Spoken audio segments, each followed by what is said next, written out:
The Locked On Podcast Network presents the NFL Big 3 in 30. The three biggest stories in the NFL from our local experts at the Locked On Podcast Network. We bring you the real story, why it matters, what's next, who wins the big game, and more, all in 30 minutes. The NFL Big 3 in 30 starts now with the biggest story in the NFL. The New York Giants land their veteran starter for 2025 in Russell Wilson. You are Locked On Giants, your daily New York Giants podcast. The Giants have signed or will be signing Russell Wilson, quarterback Russell Wilson, to a one-year deal worth $21 million with $10.5 million guaranteed. So we're going to talk about that, why that move was made, how this all came about. We'll talk about what this move potentially means for the draft. And then we'll also talk about what it means for the future of the New York Giants quarterback position. So let's get into everything because we've got a lot of ground to cover. All right, Russell Wilson, as I have been saying all along, that it was a matter of whether it was going to be Aaron Rodgers or Russell Wilson. Now, coming into this whole thing, you kind of got the impression, and it was reported elsewhere, that Aaron Rodgers was leaning more towards the Steelers. Now, even though the Giants left the door open for Aaron Rodgers, to my understanding is I don't believe he had a visit with the Giants. So therefore, no visit. The chances of them signing him probably weren't going to happen because Aaron Rodgers is just that type of guy who, wants to explore everything, get a vibe for how everything works inside and that sort of thing.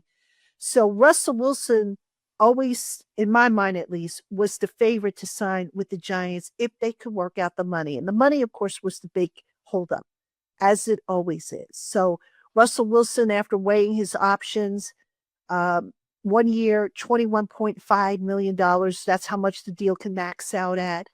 More importantly, the Giants get a guy in here who meets the criteria of the quarterbacks they have been pursuing, the veteran quarterbacks they've been pursuing this offseason. Matthew Stafford, Rodgers, Wilson, Joe Flacco, all quarterbacks with Super Bowl experience, winning Super Bowl experience.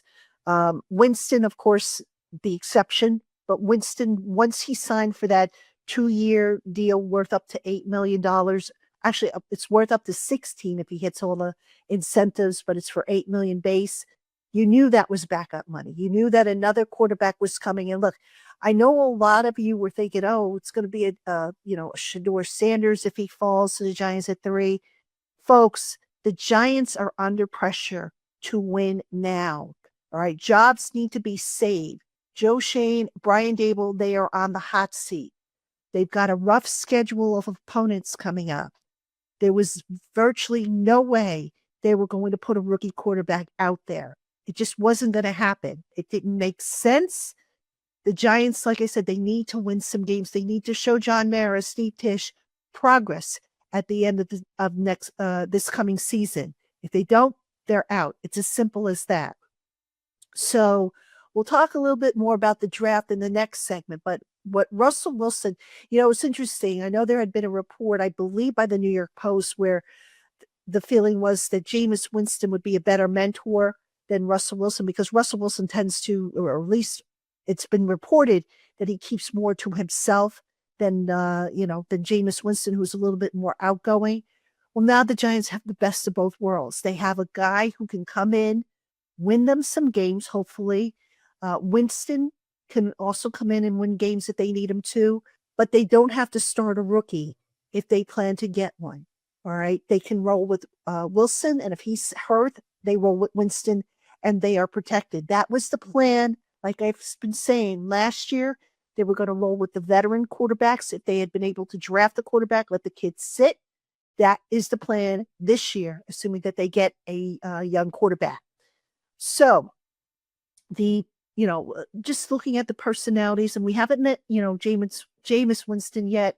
We haven't spoken to Russell Wilson yet. I believe it's going to be next week at some point. We will hear from both gentlemen once they officially sign with the team. But Jameis Winston, you figure, is going to be the more outgoing one, the one who, will help a young quarterback. That's not to say that Russell Wilson won't, but Russell Wilson, again, the feeling was, or the report was, that he's a little bit more introverted, but still a team player, a good addition. I'm very happy with this addition. Quite frankly, we talked about Aaron Rodgers. I never really got the impression he was going to come here. They left the door open for him, but look, I just didn't think he would be an ideal fit for the culture that they're building in that locker room. They need guys who, are going to be here, who are not going to, be in the headlines for things that they say and all that stuff. And more importantly, this was important for the Giants to wrap this up as far as the veteran quarterback angle went. And the reason for that, obviously, is because next month on the 21st, the offseason program starts. If you were going to sit there and wait and wait and wait for Aaron Rodgers to make up his mind, chances are he might not have been in for the voluntary program. And it is voluntary. I understand that. But ideally, when you're trying to build a culture, you would like for your quarterback to be in the building, watching film with teammates, getting to know, what do they like? What don't they like? Right. So the Giants are basically starting from scratch at this quarterback position. Tommy DeVito, the one guy who's the carryover, but his future, I think he'll be on the roster, but that's not a slam dunk. But you wanted to get the veterans in here, which they have, and I like this move. I really, really like this move. I realize Russell Wilson has some flaws to his game.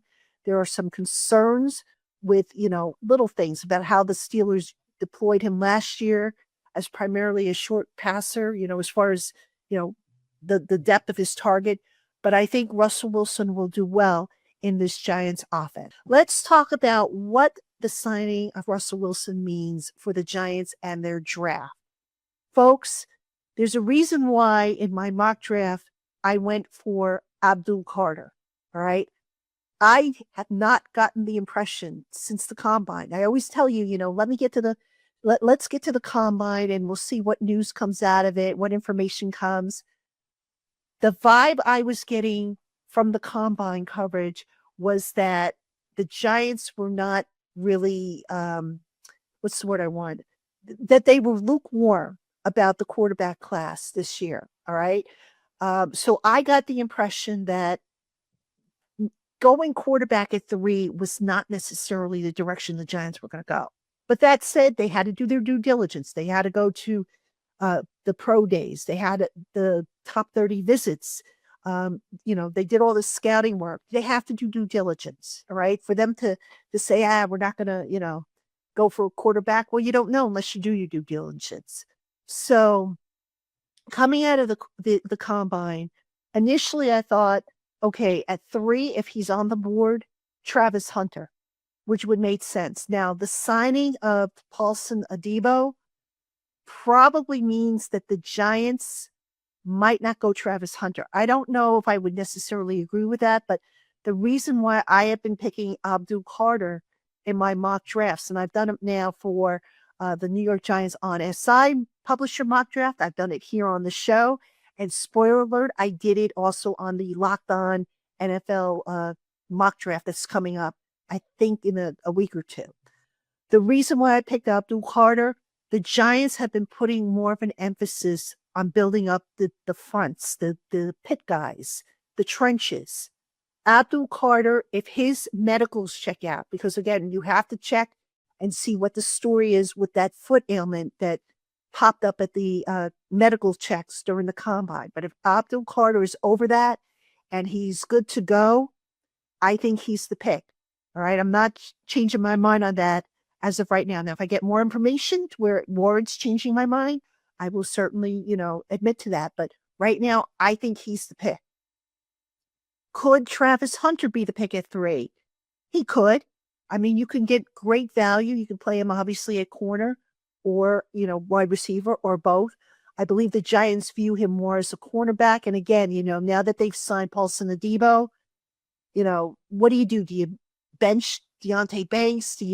How do you work it if you're going to view him primarily as a cornerback? So I I don't know. I just don't know that that's going to be the direction they go. All right. So what about quarterback? Will the Giants now not draft a quarterback? Will they totally punt on it till next year? Here's what I think is going to happen. All right. The Giants, if they stay put at 3 and grab Abdul Carter, and again, if Abdul Carter's medicals check out, I think he's the pick. But the Giants can also potentially move down if they want. If there's somebody who really, really wants Shedeur Sanders, willing to trade up, they're concerned that somebody, in front of them might take him. If I'm the Giants, I trade down if Abdul Carter's medicals don't check out. Okay. I trade down. I get more assets to use for next year, because here's the thing, folks. The Giants have signed, I want to say, over 10 free agents, new free agents. Okay. They have only lost, I think, 3.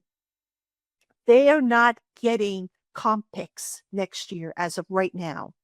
So if they have to trade up next year to get a quarterback from a class that is going to be deeper in terms of talent, in terms of options, they really don't have a whole lot of capital, short of, emptying out what they've got to move up if they need to. So I would not be stunned. Again, if they don't go Carter at number 3, I would not be stunned if the Giants trade down a few spots. I do not think they will trade out of the top 10, but maybe they will look to swap places with a team behind them that might be interested in getting Shedeur Sanders. All right. Now, the other scenario I see, obviously, is to get a quarterback this year, but either on day 2 or day 3. Now, Jackson Dart has been mentioned as a possibility for the Giants, but the more I think about it, if his stock is rising, I don't know necessarily if the Giants are going to be able to get him. Okay, now, does it make sense for the Giants to trade back into the bottom of the first round now that they have Wilson? You might make that argument if you're really, really high on Jackson Dart. But I think in this case, the Giants might look to a developmental quarterback. And the guy that I'm thinking is Tyler Shuck. All right. I know his pro day was this week. The Giants were on hand for that. I believe Joe Chain was part of the Giants group that went to see his pro day. I think he now becomes in play. All right. Tyler Shuck has been, his draft stock has been rising. So I think that's somebody who, if you want to grab a quarterback on day 2, or if he's there on day 3, the beginning of day 3, that might be a guy to take a look at. They don't need him, if they do take a quarterback, they don't need him to play this year because they've got 2 veterans who can carry the heavy lifting. And again, this is exactly what they were trying to do last year when they were trying to get Drake May or Jaden Daniels. The plan was to sit those guys, let the veterans do the heavy lifting, and then transition the following year. So the way everything is set up right now, Wilson is here on a 1-year deal. So he becomes a free agent after 2025. You still have Winston on board as a backup salary. If you get a developmental quarterback and the guy develops to where you could say, okay, we can maybe run with this guy next year, now you've got your future. If the kid doesn't work out, you go back to the drawing board, you take another swing in the draft next year. March Madness is here, and FanDuel is giving you the chance to get in on the action like never before. Right now, new customers can get $200 in bonus bets when your first $5 bet wins. That's $200 extra bucks to use on everything from buzzer beaters to Cinderella stories, and even who's cutting down the nets. With tournament games happening almost every day, there's always something exciting to bet on. The FanDuel app is simple to use, and when I win, I get paid instantly. No waiting around. You can also look at some futures, like for Major League Baseball. How about that? The most popular future bet in all of Major League Baseball. The Cincinnati Reds to hit their over on the win total. FanDuel has the Reds over under 79.5. My producer would like to mention that he has smashed this over, FYI. So visit FanDuel.com and get in on the college hoop action all tournament long. Russell Wilson has officially signed with the Giants, leaving the Steelers with basically Aaron Rodgers and Aaron Rodgers with the Steelers. You are Locked On Steelers, your daily Pittsburgh Steelers podcast. Nick, what is your first reaction to seeing Russell Wilson's contract? Initially, Adam Schefter put out $21 million, but when you look at how much of that was incentives and it's really just 10.5, what's your opinion on how things played out there? Yeah, I mean, it's probably about what Nick, I you're muted. expected. Right. I mean, listen, like Russ was always going to be a guy that didn't have a ton of options. And so, he wasn't ever dangling like the retirement thing like Aaron Rodgers has been dangling either. And so, when it comes to what I thought Russ was going to get, I mean, 10.5 million guaranteed plus a ton of incentives. It's probably about right. I know he was probably asking for more around 20, but that's kind of just where he is right now. Like, listen, Russ has a skill set that fits him. He's got that moon ball still. It's still good. He's still got his deep ball going. But he's also a guy that you have to cater your offense to. You have to build your offense around a little more than most quarterbacks. And so also the Giants fit what I think he's kind of looking for in some regards, at least. He's got the sure topic. I think the sure path right now to the starting role. We'll see that they could draft a quarterback still. I think that is still Right. something that could hurt him there if he wants to start all year. But for the Steelers, this contract is still not bad, though. I mean, they get a 5th-round compensatory pick, and then if he does play and hits these incentives, they have a chance to hit another 3rd-round pick. Same thing with Fields. If Fields can play all year, they could have 3 3rd-round compensatory picks if these things hit. I can't remember the last time a team's had 3 compensatory picks that are 3rd-rounders. So that could really help the Steelers in that regard, too. So basically, you're telling Steelers fans they still should be rooting for Russell Wilson at this point. Ride with Fields and Wilson, because if both of them hit their incentives, they're throwing me 3rd-round compensatory picks. That's legit, man. 3 3rd-round comp picks like that gives you a lot of wheel and deal power if you're trying to trade up for, say, I don't know, a quarterback. No, but that's where I'm at with this is that, one, the 10.5 million, that makes a lot more sense for what what he was probably going for there. But Nick, and we're going to talk about this in the next segment because the opening topic of this show was going to be about Bob Labriola's comments on Steelers.com. Bob Labriola, of course, working for Steelers.com. And, he indicates that, severed ties were involved in the decision of and why the Steelers aren't heavily pursuing to just bring back Russell Wilson and why they're more interested in Aaron Rodgers. And you can wait for that segment for us to talk about that. But to me, again, it just shows if the Steelers weren't willing to just pay Russell Wilson $10.5 million, I think it does kind of show there was something there that they said, like, we're just not going to roll that back. There's no doubt about it. There was a fracture that happened here. I think it was definitely due to. I don't even think it was due to necessarily the losing streak. I think a lot of it was probably the report that leaked to Jerry Dulac of the Pittsburgh Post-Gazette about taking away his freedom at the line of scrimmage. I do think that was a big part of it. I had heard that right after that coaches were pretty upset about that. And I think that was a mend that never really kind of got broken, got repaired, and they felt like it couldn't be. Clearly, I mean, I don't even think Russ was their D option. I wonder, even if Aaron Rodgers had gone elsewhere, if they would have even circled back to Russ. I think pretty clearly he was low on the totem pole, and all of this kind of public posturing about we want to bring Russ back, et cetera, was basically word play just to kind of have leverage against Justin Fields where they were trying to negotiate. So yeah, something absolutely happened there between someone and Russell Wilson because it felt like this was not happening. If they are willing to wait out Aaron Rodgers for 2 weeks before pivoting to Russ, there's something that happened there. Something fractured these two sides apart. Now again, we'll get more to that in the next segment, but let's circle back here. Does this basically mean Aaron Rodgers is the Steelers quarterback? Or, Nick, do you still see the chance of him either retiring or the Vikings going back against what everyone thought was going on there and him finding a way to not be on the Steelers roster? Because at this point, it's like the Steelers are his last landing spot. I don't really see him going to the Vikings. I don't think the Vikings are going to be interested. I think they're going to ride the J.J. McCarthy train. I think that's the way they should go. You need to see what he is. But here's the thing about Rodgers. I guess he has 3 options. I guess his 3 options are Pittsburgh retirement or just wait. I guess he could just wait and hope someone gets hurt in camp or preseason and then sign there. But I don't think that's very likely with some of the things Rodgers brings to the table.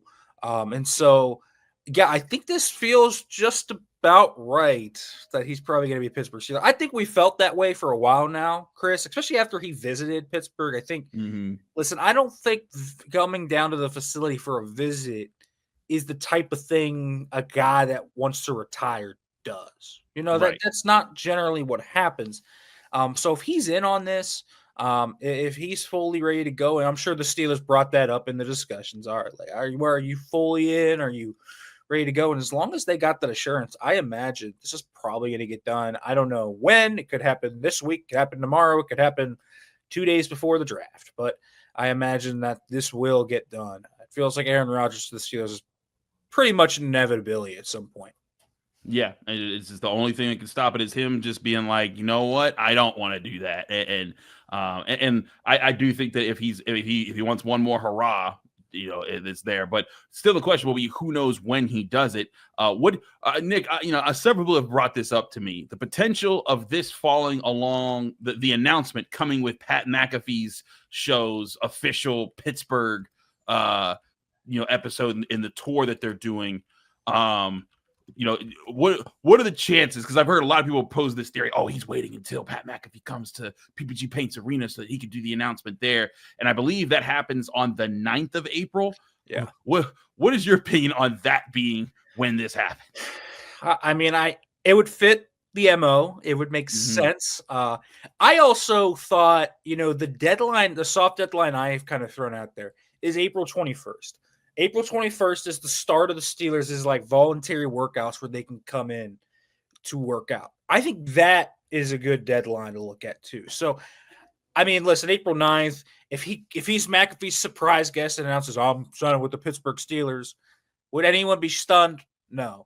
But I also think if you want, if you kind of want to set a little soft deadline for yourself, April 21st, I think makes sense. I just think Rodgers has a lot of unique things that make him a little harder to work with right away in terms of his cadence, his hand signals, the new concepts that he's going to want to come in with the playbook to fit what he does. It's a little different than any other veteran quarterback.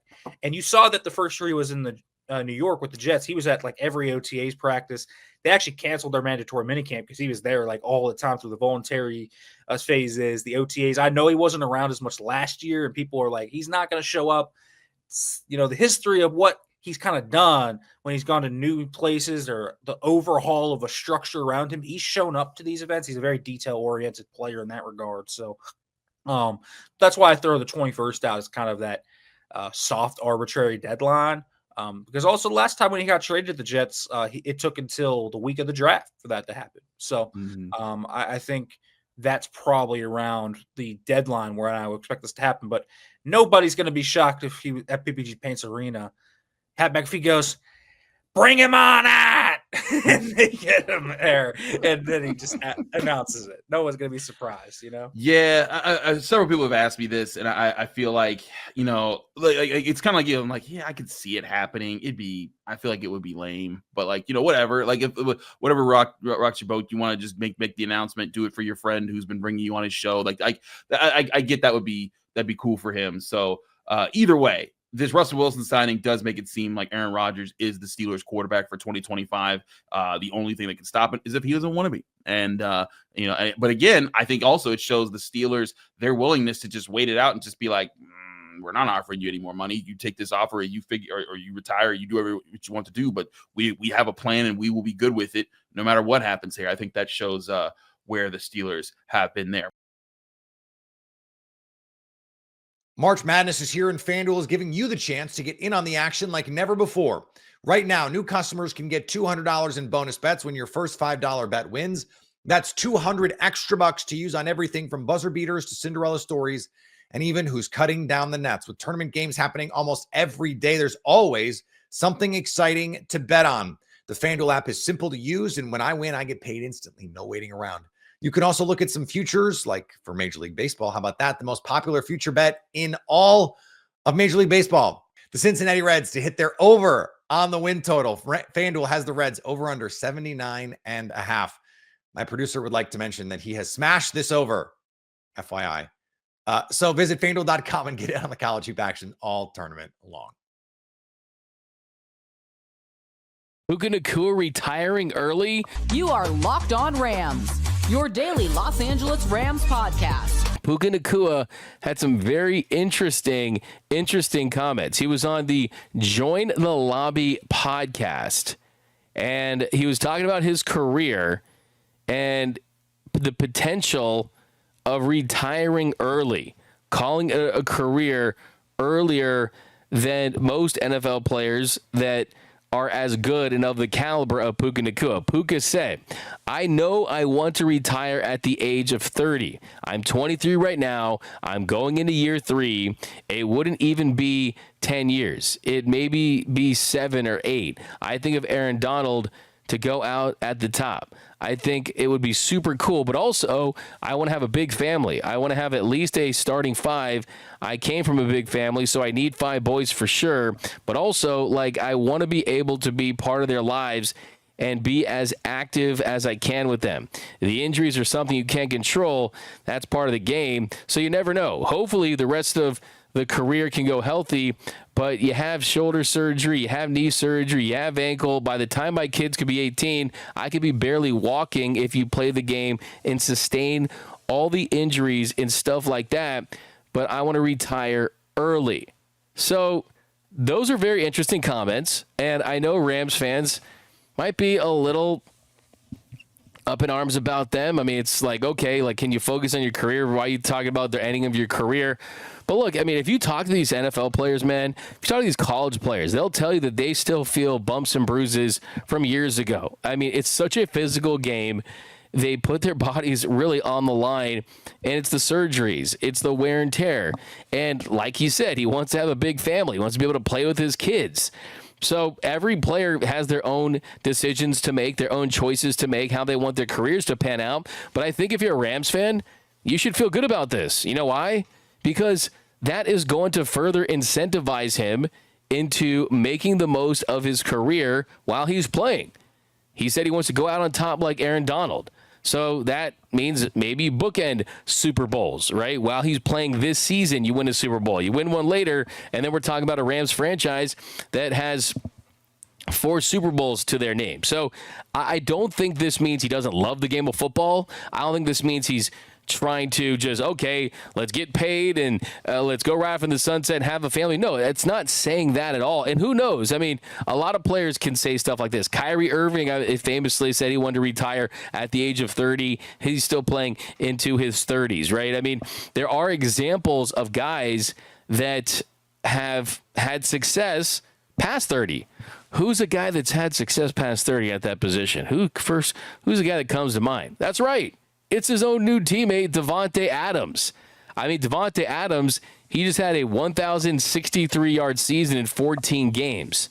You got guys like Calvin Ridley and Tyreek Hill, Cooper Kupp, Keenan Allen. Those are all guys that have been able to have sustained success. They've been able to remain productive, even though they have gone past the age of 30. And that is something he could go towards. But he has dealt with injuries throughout his career. I mean, I think that not all receivers are created equal when it comes to what they've dealt with early on in their careers. And Puka Nacua certainly is someone that has been banged up. And we saw him, he exited the first game of the season this year. He has dealt with ankles. He's dealt with shoulder. He has dealt with injuries throughout his career, even before he was with the Rams. And that's one of the reasons why they're able to get him with their 4th pick in the 5th round in the draft a couple of years ago. So, look, I mean, this is an interesting thing to say because it's a pretty bold statement. And we all lived through the shock of Aaron Donald retiring when he did after playing 10 seasons. Look, the NFL, they're gladiators, man. This is a very physical sport. So I don't fault. Look, I mean, just look at the list of guys. Here's the thing. Look at the list of guys that did retire early. Calvin Johnson, Megatron. We've talked about him a couple times in the show. One of the best receivers ever. At his peak, he was absolutely unstoppable. A physical force, an absolute force of nature. Aaron Donald, one of, if not the best to ever do it on the defensive side of the football, certainly in the conversation. Luke Kuechly, Andrew Luck, Barry Sanders. I mean, they're guys that have retired before their bodies have completely failed them, and they've kind of got out of the game while they were still productive. They weren't dragged off the field. And there's other guys too, like I mentioned, the guys that are post 30 that have been able to have success. And I think a lot of it has to do with the kind of career that he wants to put together, right? I mean, the kind of legacy he wants to leave.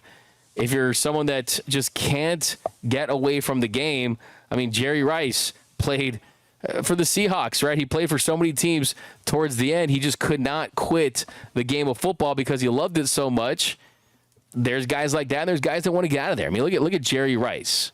Jerry Rice played 303 games, 22,895 yards, 197 touchdowns. He's got all the records in the record book, right? Most yards, most receptions, most touchdowns. He has so many records that, he played with Seattle, Oakland, San Francisco. So, I mean, he bounced around a little bit at the end. He played till he was 42. And when he was with I'm not comparing Puka Nacua to Jerry Rice or anything like that, but there's just different ways to plan out your career. Some guys, it's drag me off the field. I'm not getting off this field until you're telling me that you have to get off the field. I mean, I remember there's a quote in Moneyball where it's, hey, for most players, you're going to be playing this game until someone tells you you can't play this game anymore. It's an empowering thing, I think, for these players to have that ability to say, you know what? No, I say when I'm not going to be playing this game. It's not going to be a general manager. It's not going to be a front office executive. It's not going to be a coach. I am going to be calling the shots. So it just depends on the player. I mean, look at Devontae Adams.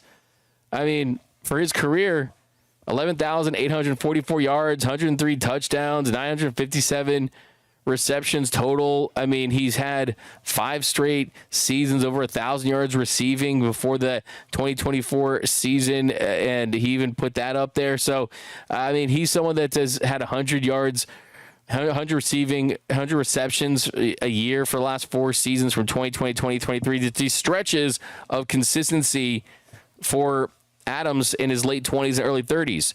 Some guys can do it. Some guys can't. Some guys can fall off a cliff. Some guys won't. So I think for Puka Nacua, these are interesting comments. He's kind of been making his rounds in the offseason. I don't think this is something that should make Rams fans feel upset or anything like that.